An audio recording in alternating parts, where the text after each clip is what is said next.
नमस्कार दोस्तों। जस्टिस शेखर कुमार जो इलाहाबाद हाई कोर्ट के माननीय न्यायाधीश हैं, उनके द्वारा ये साफ कर दिया गया है कि मैं माफ़ी नहीं मांगूंगा। मैंने ये शब्दों का प्रयोग किया है क्योंकि कठमुल्ला लोग जो हैं वो इस देश के अंदर कोई विकास नहीं चाहते। आपको याद होगा, एक वीडियो में हम पहले भी बात कर चुके हैं। जस्टिस शेखर कुमार एक कॉन्फ्रेंस के दौरान ये साफ कर चुके हैं कि देश बहुसंख्यक की भावनाओं से चलेगा। आपको पता होगा कि जहां भी मेजोरिटी होती है जीत वहीं होती है। मेजोरिटी के साथ ही देश चलता है। कहीं कोई कानून बनता है वो मेजोरिटी के साथ बनता है, कहीं कोई कानून टूटता है वो मेजोरिटी से टूटता है। तो उनका साफ कहना था कि जो मेजोरिटी है, जो बहुसंख्यक समाज की भावनाएं हैं, यानी जो हिंदुत्व की भावना है, देश उसी के साथ चलना चाहिए। और कठमुल्ला लोग जो हैं वो अपने अंदर कोई बदलाव नहीं लाना चाहते। उनका साफ कहना था कि यूनिफॉर्म सिविल कोड बिल आ रहा है, इसके लिए हिंदू तैयार है। हिंदू ने अपनी बहुत सारी कुरीतियों को दूर कर दिया है, चाहे वो कन्या भ्रूण हत्या हो, चाहे वो आप स्त्रियों के इसमें देख सकते हैं, चाहे वो सती प्रथा हो, कोई भी बात हो, सभी को दूर किया है। कठमुल्लाओं ने क्या किया है? कुछ नहीं किया है। तीन तीन चार चार बीवियों का मामला अभी भी चल रहा है। तीन तलाक अब तक चल रहा था, जिसे सरकार ने जबरदस्ती कानून लाकर बंद किया। तो उनका साफ कहना था कि कठमुल्ला लोग जो है वो देश के अंदर विकास को रोक रहे हैं। और जब उन्हें सुप्रीम कोर्ट से तलब किया गया तो सुप्रीम कोर्ट ने उनसे जवाब मांगा कि आप अपनी टिप्पणियों के ऊपर जो है सफाई दीजिए। उसके बाद सुप्रीम कोर्ट ने इलाहाबाद हाई कोर्ट के चीफ जस्टिस को कहा कि आप इसके ऊपर कोई रिपोर्ट पेश कीजिए। तो जस्टिस शेखर कुमार ने इलाहाबाद हाई कोर्ट के सामने माफी मांगने से मना कर दिया। उन्होंने कहा कि मेरा कोई भी शब्द संविधान के खिलाफ नहीं है। संविधान खुद कहता है कि यूनिफॉर्म सिविल कोड को जल्द से जल्द लागू होना चाहिए। उन्होंने कहा कि हम माफी नहीं मांगेंगे, हम अपने शब्दों को वापस नहीं लेंगे। और बिल्कुल सही बात है, ये देश बहुसंख्यक समाज की भावनाओं से ही चलना चाहिए। क्यों नहीं चलेगा? ये देश हिंदुस्तान है, कोई पाकिस्तान नहीं है। अगर हिंदुस्तान है तो वो हिंदू की भावनाओं से चलना चाहिए। इसका मतलब ये नहीं है कि हिंदू जो है किसी मुस्लिम की हज यात्रा के ऊपर रोक लगा देगा, या उसकी नमाज पढ़ने पे रोक लगा देगा, मस्जिद जाने पे रोक लगा देगा। बिल्कुल नहीं। इसका मतलब वो नहीं हो सकता। आपको जहां जाना है जहां जाइए, कोई दिक्कत नहीं है। लेकिन इस देश का मुसलमान इतना पाखंडी है, शायद उसे समझ नहीं आया, जो सुबह शाम ये कहते हैं कि कुरान और अल्लाह, केवल कुरान और अल्लाह। ये इतने बेईमान हैं अंदर से। ये कई सालों तक हज की सब्सिडी खाते रहे।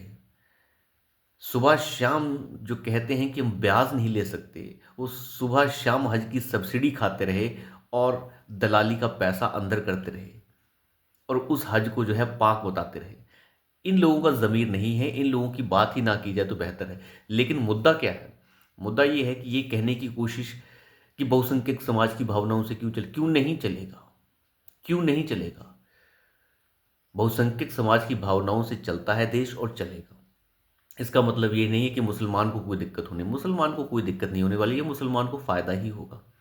लेकिन अगर मुसलमान की भावनाओं से ये देश चले तो इस देश का कुछ नहीं हो सकता। वही होगा जो पाकिस्तान, बांग्लादेश और किसी और जो 57 बाप हैं इनके, जिनका जैसे हाल हो रहा है। लेकिन योगी आदित्यनाथ ये साफ कर रहे हैं कि इस देश के अंदर भू माफिया किस तरीके से काम कर रहा है। वक्फ बोर्ड वक्फ बोर्ड बनाया क्यों गया? ये वक्फ बोर्ड नेहरू ने बनाना शुरू किया, इंदिरा गांधी ने इसे पाला पोसा, और फिर नरसिम्हा राव ने इसे और आकार दिया, सोनिया गांधी ने इसे अपने पलकों के नीचे रखा।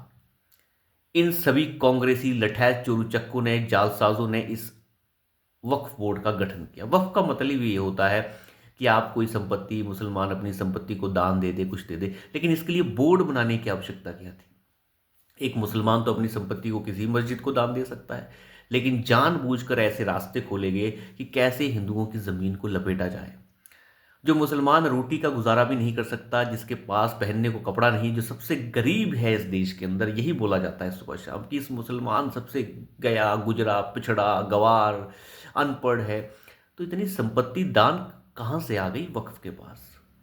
जिस मुसलमान के पास कुछ है ही नहीं, तो इतनी संपत्ति आ कहाँ से गई? ये चुरचक्के लठैत जालसाज ये नहीं बताते।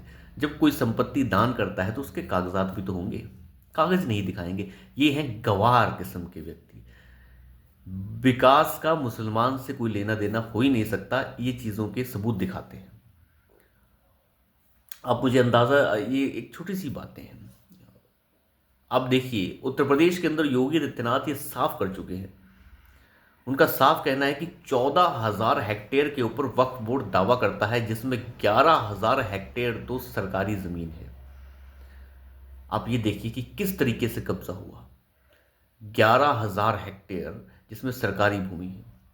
अभी आपको पता है, इसके लिए जो वक्फ बोर्ड संशोधन बिल आया हुआ है, उसके ऊपर पार्लियामेंट्री कमेटी जो है, उसके ऊपर पार्लियामेंट्री जो बोर्ड है वो काम कर रहा है। अब पार्लियामेंट्री कमेटी के ऊपर डिस्कशन चल रही है, तो जगह जगह राज्यों के ऊपर, राज्यों के अंदर जो है इसके अंदर मीटिंग्स हो रही हैं। उन्हीं मीटिंग के दौरान उत्तर प्रदेश के अंदर जब ये मीटिंग हुई पार्लियामेंट्री कमेटीज़ की, तो योगी आदित्यनाथ की सरकार ने साफ कहा कि 11,000 हेक्टेयर लैंड तो हमारी है, इसके अंदर 14,000 हेक्टेयर की ये मांग करते हैं।